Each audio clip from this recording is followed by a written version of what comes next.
ಗಗನಸಖಿಯಿಂದ ಮಗುವಿನ ಚಿನ್ನದ ಸರ ಕದ್ದಂತಹ ಆರೋಪ. ಗಗನಸಖಿ ವಿರುದ್ಧ ದೇವನಹಳ್ಳಿ ಪೊಲೀಸ್ ಠಾಣೆಯಲ್ಲಿ ಕೇಸ್ ದಾಖಲಾಗಿದೆ. ತ್ರಿವೇಂದ್ರಂನಿಂದ ಬೆಂಗಳೂರಿಗೆ ಬರ್ತಾ ಇದ್ದಂತಹ ಮಹಿಳೆಯ ಜೊತೆಗೆ ಇಬ್ಬರು ಚಿಕ್ಕ ಮಕ್ಕಳಿದ್ರು. ವಿಮಾನದಲ್ಲಿ ಮಹಿಳೆ ಪ್ರಯಾಣವನ್ನು ಮಾಡ್ತಾ ಇರ್ತಾರೆ. ಪ್ರಯಾಣದ ವೇಳೆ 5 ವರ್ಷದ ಮಗು ಅಳ್ತಾ ಇದೆ ಅಂಥೇಳಿ ಗಗನಸಖಿಯೊಬ್ಬರು ಮಗುವನ್ನು ಎತ್ಕೊಂಡಿದ್ರಂತೆ. ಮಗುವನ್ನು ವಾಶ್ರೂಮ್ಗೆ ಕರೆದೊಯ್ದು ಚಿನ್ನದ ಸರವನ್ನ ಗಗನಸಖಿ ಕದ್ದಿದ್ದಾರೆ ಅನ್ನೋದು ಈಗ ಮಗುವಿನ ತಾಯಿ ಮಾಡ್ತಾ ಇರುವಂತಹ ಆರೋಪ.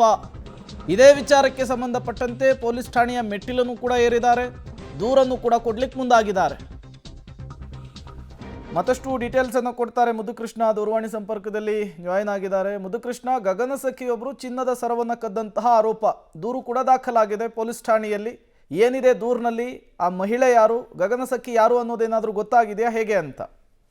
ಖಂಡಿತ ಪ್ರೇಮ್, ಕಳೆದ ಏಪ್ರಿಲ್ 1ನೇ ತಾರೀಕು ತ್ರಿವೇಂದ್ರಂನಿಂದ ಬೆಂಗಳೂರಿಗೆ ಪ್ರಿಯಾಂಕಾ ಮುಖರ್ಜಿ ಅಂತ ಮಹಿಳೆ ತನ್ನ ಇಬ್ಬರು ಮಕ್ಕಳ ಜೊತೆ ಪ್ರಯಾಣ ಮಾಡ್ತಾ ಇದ್ರು. ಆ ಸಂದರ್ಭದಲ್ಲಿ ಒಂದು ಮಗು ಅಳ್ತಾ ಇದೆ ಅಂತ ಹೇಳಿ ತಾಯಿ ಸಮಾಧಾನ ಮಾಡಕ್ಕೆ ಬಹಳಷ್ಟು ಪ್ರಯತ್ನ ಮಾಡ್ತಿದ್ರು. ಮಗು ಸಮಾಧಾನ ಆಗಿರ್ಲಿಲ್ಲ. ಹಾಗಾಗಿ ಆ ಇಂಡಿಗೋ ವಿಮಾನದಲ್ಲಿ ಇದ್ದಂತಹ ಗಗನಸಖಿ ಅದಿತಿ ಅಶ್ವಿನಿ ಶರ್ಮಾ ಅಂತ ಹೇಳಿ ಆಕೆ ಮಗುವನ್ನ ನಾನು ಸಮಾಧಾನ ಮಾಡ್ತೀನಿ ಅಂತ ಹೇಳಿ ಮಗುವನ್ನ ತೆಗೆದುಕೊಂಡೋಗಿದ್ರೆ, ತದನಂತರ ವಿಮಾನದಲ್ಲಿ ಓಡಾಟವನ್ನ ಮಾಡಿಸಿ ತದನಂತರ ಒಂದು ವಾಶ್ರೂಮ್ ಕಡೆಗೆ ಕೂಡ ಮಗುವನ್ನ ಕರ್ಕೊಂಡು ಹೋಗಿದ್ರು.